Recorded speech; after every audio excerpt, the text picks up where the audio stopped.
వచ్చేస్తుంది మనల్ని ఎంటర్టైన్ చేయడానికి లహరి. బాయ్ బాయ్ టక్కరి పిట్ట అల్లరి పిట్ట అందరి పిట్ట బాయ్ బాయ్ తట్ట పుట్ట అసలు చిట్ట మోసే పిట్ట బాయ్ బాయ్ టక్కరి పిట్ట అల్లరి పిట్ట అందరి పిట్ట బాయ్ బాయ్ చిట్ట పట్ట చుట్టుపక్క చూపే పిట్ట. ఓకే, ఈ రోజు నేను చిన్న జోక్స్ తెలిపోతాను. ఒక మనిషి ఉన్నాడు అనమాట. వాడికి ఫ్రెండ్ కి ఫోన్ చేసి, అరే మామ నేను వచ్చేస్తున్నాను, మీ ఊర్లో మందు ఇంకా ముక్క ఫ్రీ అంటే కదా, నేను వచ్చేస్తున్నాను రా ఇప్పుడే బయలుదేరి అంటాడు. మందు ముక్క ఫ్రీయా? అదేంట్రా అంటాడు. అరే చెప్పారా, పేపర్లు వేస్తారు, అక్కడ వేస్తారు, మొత్తం వేస్తారా, మీ దగ్గర ఉంది. అరే పిచ్చి పుల్కా గడా, అది చేప మందురా, ఆస్తమా పేషెంట్స్ కి రా, నీకోసం కాదురా అంటాడంట.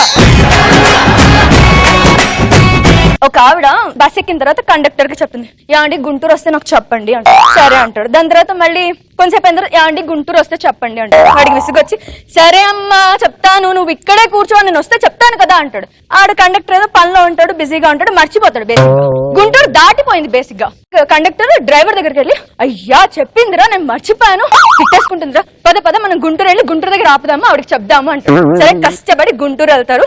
అక్కడ ఆపుతారు. ఆపిన తర్వాత చూస్తే, అమ్మ గుంటూరు వచ్చిందమ్మా, మీరు అడిగారు కదా అని చెప్తాడు. Okay thank you so much అండి, 2 నిమిషాలు అని చెప్పి కిందకి దిగి ఒక వాటర్ బాటిల్ కొనుక్కుని వాష్రూమ్కి వెళ్ళి మళ్ళీ వచ్చి, థ్యాంక్ యూ సో మచ్ అండి, మా ఆయన వాటర్ బాటిల్ కొనుక్కుంటామన్నాడు, అందుకని దిగేసి వచ్చాను. ఒక కాక్రోచ్ ఇయర్ ఫోన్స్ పెట్టుకుని రోడ్డు మీద వెళ్తుంది. వెళ్తూ వెళ్తూ సడన్ గా చచ్చిపోయింది. ఎందుకు? రవి యాంకరింగ్ చూసి. ఓకే, అది ఒక హిట్ సాంగ్ వింటుంది అనమాట. హిట్ కదా, హిట్ గా చచ్చిపోయింది అనమాట. ఒక చిన్న బాబు ఉంటాడు అనమాట.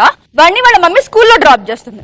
వెళ్తాడు, స్కూల్ అయిపోతుంది, అంతా అయిపోతుంది, ఇంకెవరో తీసుకొచ్చి డ్రాప్ చేస్తారు. రిటర్న్ అర్థం కాదు. ఇంకొక రోజు ఇలాగే డ్రాప్ చేస్తే ఇంకెవరో తీసుకొచ్చి డ్రాప్ చేస్తారు ఇంట్లో. మళ్ళీ అర్థం కాదు. దాని తర్వాత ఇలాగే రోజు అవుతుంటుంది. పక్కింటి అంటే అడుగుతుంది, ఏంటండి మీరు వెళ్తారు డ్రాప్ చేయడానికి, రిటర్న్ వచ్చేటప్పుడు మీ హస్బెండ్ తీసుకురారు, మీరు తీసుకురారు, ఎవరెవరో తీసుకొచ్చి డ్రాప్ చేస్తారు, నాకు అసలు ఏం అర్థం కావట్లేదు, ఏం జరుగుతుంది అని అడుగుతుంది. అంటే ఆడ అంటుంది, నేను సోషల్ నెట్వర్కింగ్ చాలా యూజ్ చేస్తానండి, ఒకసారి మా అబ్బాయి తప్పిపోయాడు, నేను ఫేస్బుక్ లో, ట్విట్టర్ లో, వాట్సాప్ లో ఎక్కడ పడితే అక్కడ మొత్తం పోస్ట్ చేసేసాను, సో ఎక్కడైనా మా అబ్బాయి కనిపిస్తే తీసుకొచ్చి డ్రాప్ చేయండి అని చెప్పి పెట్టాను. సో ఫస్ట్ టైం అయినప్పుడు తీసుకొచ్చి తింపేశారు. సో అమ్మయ్య నా అబ్బాయి సేఫ్ అని చెప్పి అనుకున్నాము. కానీ లేటర్ ఆన్ రోజు మా అబ్బాయిని తీసుకెళ్లి డ్రాప్ చేస్తే ఎవరో తీసుకొచ్చి ఇంట్లో దింపేస్తున్నారు. సో నాకు అసలు బస్ ఖర్చే లేదు, ఆటో ఖర్చే లేదు, నా హస్బెండ్ వెళ్ళకర్లేదు, ఎవరు వెళ్ళకర్లేదు, ఫ్రీ సర్వీస్ ఉంది నాకు వాట్సాప్, దీనివల్ల సో ఐఎమ్ హ్యాపీ అని చెప్పి ఉంటుంది అనమాట. ఇదేలే తరతరాల చరితం, జ్వలించే జీవితాల కథనం.